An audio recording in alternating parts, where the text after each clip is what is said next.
अस्सलाम वालेकुम। कैसे हैं आप लोग? मैं उम्मीद करता हूं कि आप लोग खैर खैरियत से होंगे।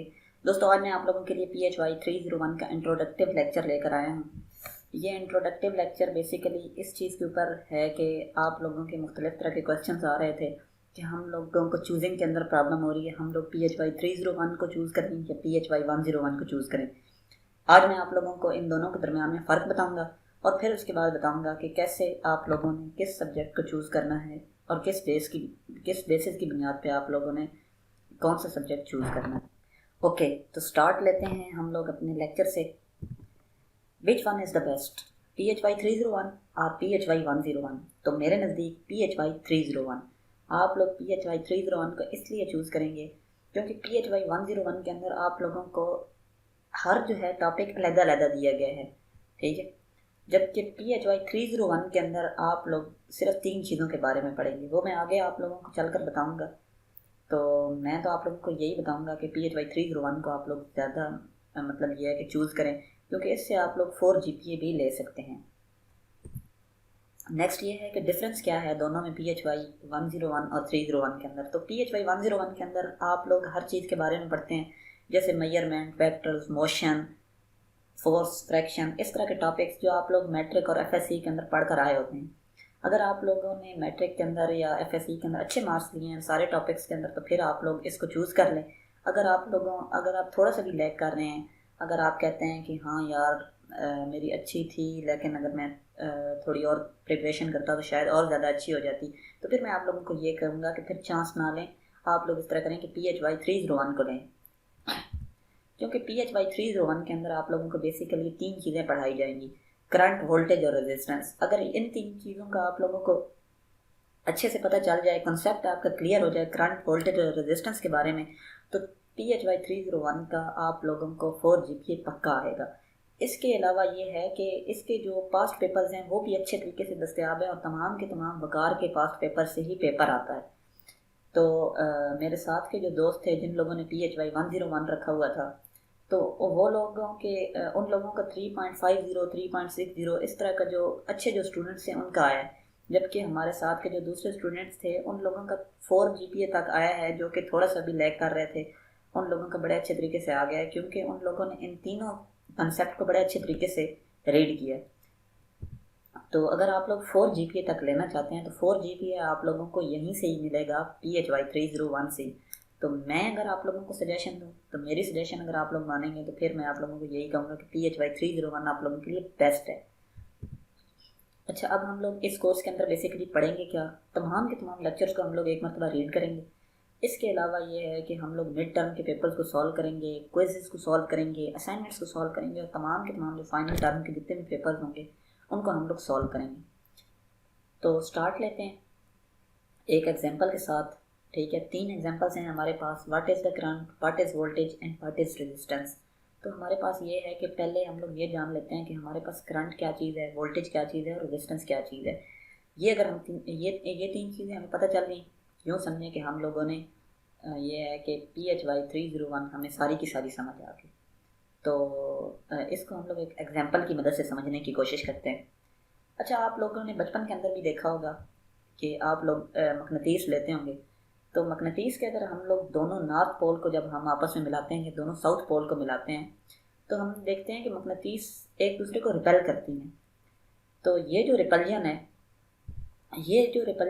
हम लोगों को इलेक्ट्रॉन्स में भी देखने को मिलती है, क्योंकि जब 2 इलेक्ट्रॉन आपस में एक दूसरे के करीब आते हैं तो ये दोनों एक दूसरे को रिपेल करते हैं, एक दूसरे को दूर करते हैं, एक दूसरे को दफ़ा करते हैं।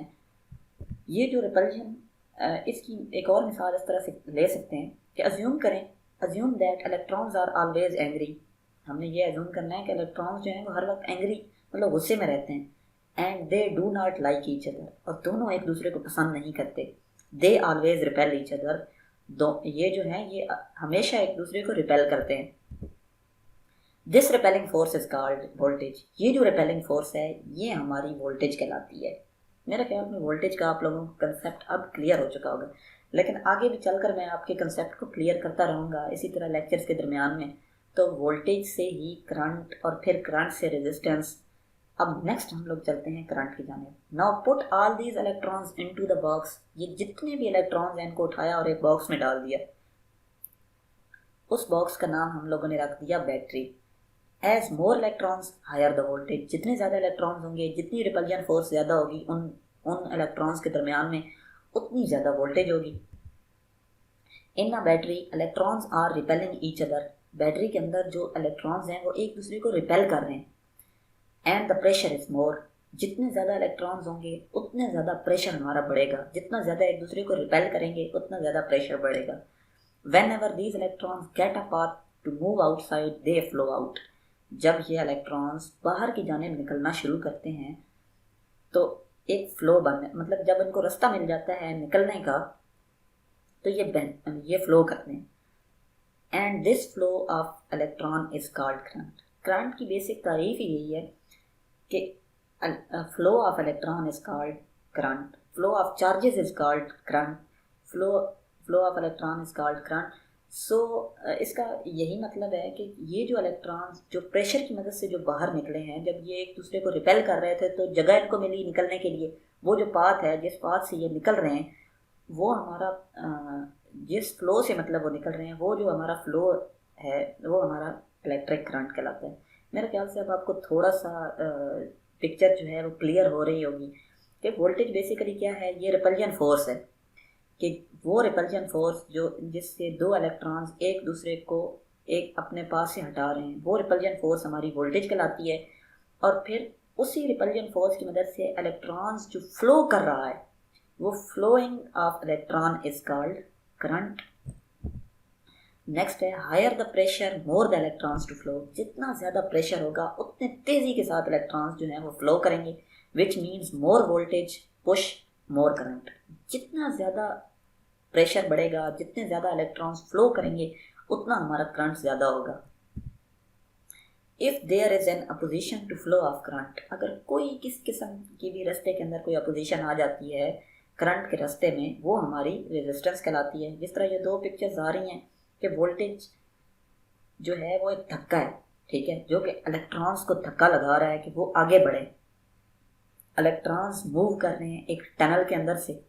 ये जो मूवमेंट ऑफ इलेक्ट्रॉन्स है ये हमारी इलेक्ट्रिक करंट कहलाती है। अब अगर हम मूवमेंट को रोकने के लिए वो जो टनल है उसके अंदर से सुराख करके कोई चीज़ उसके रास्ते के अंदर डाल दें तो मूवमेंट जो है इलेक्ट्रॉन्स की उसमें कमी आ जाएगी। ये जो चीज़ है जो उसकी मूवमेंट के अंदर कमी को ला रहा है ये हमारी बेसिकली रेजिस्टेंस कहलाती है, ठीक है।